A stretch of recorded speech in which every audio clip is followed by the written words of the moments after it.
Regardez cette pierre. À première vue, elle a tout l'air d'un de ces cailloux ordinaires que vous pouvez voir quand vous vous promenez sur la plage. Elle n'est pas particulièrement colorée, ni particulièrement lourde, environ 2 kg. Mais si je vous disais que cette pierre est stationnée sur Mars, qu'elle a voyagé jusqu'à la Terre pour finalement arriver en Antarctique. Ah, maintenant l'histoire est bien plus fascinante. Alors, découvrons tout ça. La chercheuse Roberta Skor, qui a travaillé sur le projet ANSMET, ou Antarctic Search for Meteorites, du Denver Antarctic Programme, a trouvé la météorite en 1984. Si vous souhaitez déchiffrer le nom de ce voyageur de l'espace, je peux vous aider. Il s'agit tout d'abord de l'endroit où il a été trouvé, les collines d'Alan en Antarctique, ou Alan Hills. Ensuite, nous avons l'année de sa découverte et le numéro de l'échantillon. Si vous vous dites que notre amie Roberta a ramassé cette pierre en s'exclamant « Waouh, un morceau de Mars !», vous allez être déçus. Au début, il était totalement impossible de savoir d'où venait la météorite. Et quelque chose troublait encore plus les chercheurs. Ce caillou était très différent des autres types de météorites trouvés sur notre planète. D'accord, mais alors comment ont-ils finalement découvert qu'elle venait de Mars? Grâce à des traces de gaz similaires à ceux qui composent l'atmosphère de la planète rouge. Nous avons pris connaissance de sa composition grâce au courageux Viking Lander qui a effectué les analyses nécessaires in situ en 1976. Mais revenons à notre découverte. Elle est très particulière. Et pas seulement parce qu'elle vient de très loin. Parmi les quelques milliers de météorites trouvées sur Terre, seule une centaine provient probablement de Mars. Et même avec ça, notre petite est différente des autres et semble faire partie d'un groupe à part. Remontons donc dans le passé et retraçons l'histoire de cette voyageuse cosmique. Elle s'est vraisemblablement formée il y a environ 4 milliards d'années sur sa planète rouge natale.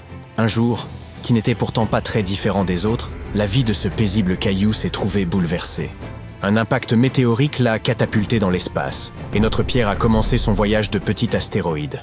À l'époque, elle était bien plus grosse qu'au moment de sa découverte sur Terre. À un moment donné, elle s'est approchée de la Terre, et on dirait bien qu'elle a décidé d'explorer les lieux.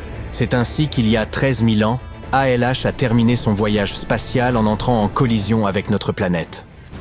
À l'heure actuelle, ce fragment martien est le plus ancien que nous ayons jamais trouvé. Mais au début, il n'était pas très populaire. Ce n'est qu'en 1996 que sa notoriété s'est soudainement accrue, à la suite d'une découverte révolutionnaire. Des chercheurs de la NASA se sont en effet interrogés. Ce fragment est manifestement très ancien. Mais pourrait-il avoir enregistré des traces de vie qui auraient pu prospérer sur Mars à l'époque où ALH était encore attaché à la planète rouge? Et devinez quoi? C'était une très bonne question. Ils ont détecté des traces de très fines particules de magnétite. Leur structure et leur composition chimique sont tout à fait similaires à celles des particules que l'on trouve sur notre planète. On appelle ça des magnétofossiles, et ce sont des bactéries magnétotactiques qui les produisent. Cela pourrait donc signifier qu'il y a eu, à un moment donné, des formes de vie sur Mars. En avril 2020, des scientifiques de l'agence spatiale japonaise ont fait une autre découverte. Ils ont détecté dans notre météorite de l'azote contenant des matières organiques d'origine martienne. Alors, qui sait quel nouveau secret étonnant un examen plus approfondi de la météorite pourrait nous révéler? Pour l'heure, il ne vous reste plus qu'à vous rendre en Antarctique et vous mettre à creuser. En effet, c'est un endroit idéal pour la chasse aux météorites. Nous avons trouvé près de 50 000 météorites en Antarctique et des centaines de milliers attendent encore d'être découvertes. Chacune de ces roches spatiales peut nous raconter une histoire sur l'évolution du système solaire. Par exemple, la toute première roche lunaire trouvée sur le continent glacé et désert a confirmé le fait qu'on pouvait trouver sur Terre des morceaux d'objets spatiaux plus gros que des astéroïdes. Imaginons que vous soyez inspiré et que vous décidiez de partir à la chasse aux météorites en Antarctique. Préparez-vous à relever de sérieux défis. Malgré leur abondance potentielle, trouver des roches spatiales n'est pas aussi facile qu'il n'y paraît. Vous devrez vous rendre dans des régions reculées et il n'est même pas certain que vous puissiez trouver quoi que ce soit. Il s'agit d'ailleurs d'un très gros problème. Les météorites sont en train de disparaître.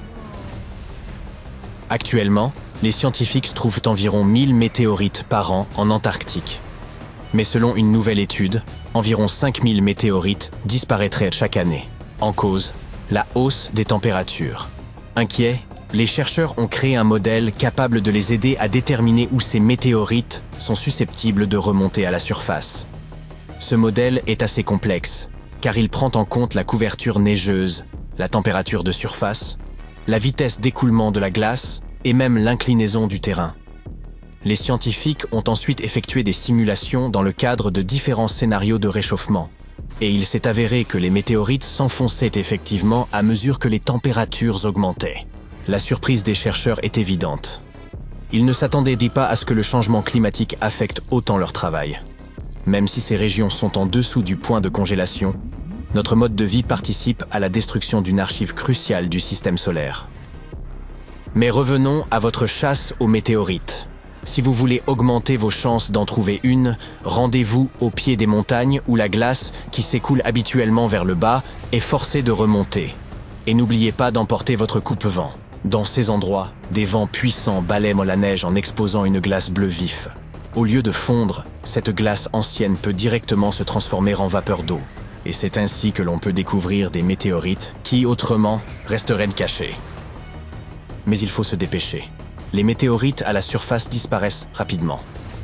Même lorsque les températures sont nettement inférieures au point de congélation, les roches peuvent encore absorber une partie de la chaleur du soleil et faire fondre la glace. C'est comme si elles créaient des tunnels souterrains ou sous-glaciaires, s'enfonçant et se dérobant à la vue de tous. Quelque temps plus tard, le régel ferme les entrées de ces tunnels, emprisonnant les météorites et rendant toute découverte impossible. Les scientifiques admettent qu'il est très difficile de trouver des méthodes efficaces pour repérer les météorites. Et si nous ne nous dépêchons pas de mettre au point de bonnes techniques, nous risquons de perdre entre 80 000 et 250 000 roches spatiales au total. Il n'est donc pas étonnant que les scientifiques se soient donnés pour mission de trouver davantage de météorites. Ils se concentrent sur les zones d'échouage. Il s'agit d'endroits où les météorites s'accumulent à la surface en raison des caractéristiques géologiques, de l'écoulement de la glace et des conditions climatiques. Comme vous le savez déjà, vous pouvez trouver des météorites sur la glace bleue sans couverture neigeuse. Les météorites sont donc faciles à repérer. Mais trouver ces points chauds relève souvent du pur hasard. Ou alors, il faut passer des journées entières à éplucher des cartes et des images satellites pour tenter de repérer les zones de glace bleue situées à proximité des stations de recherche. Permettez-moi de vous présenter Veronica Tolenar, glaciologue de formation, ainsi que son équipe. Ils sont passés à la vitesse supérieure en élaborant une carte intelligente de l'Antarctique. Pour ce faire, ils ont eu recours à l'apprentissage automatique et aux données satellitaires de la NASA, de l'Agence spatiale canadienne et d'autres organismes. Cette carte met en évidence les zones où des météorites pourraient se cacher, sur la base de découvertes antérieures et de toutes sortes de données relatives au climat et à la glace. Apparemment, les meilleurs endroits pour trouver des météorites se trouvent aux abords du continent et près des montagnes recouvertes de glace bleue. Malheureusement, il n'y a pas que la glace bleue qui compte. La température et la vitesse d'écoulement de la glace sont également très importantes. Par exemple, si la glace s'écoule trop rapidement, les météorites sont emportées avant de pouvoir s'accumuler.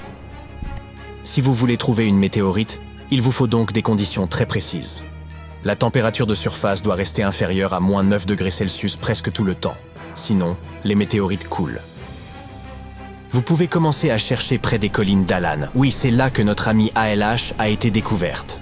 Cette région est une sorte de mine d'or pour les météorites, avec plus de 1000 découvertes.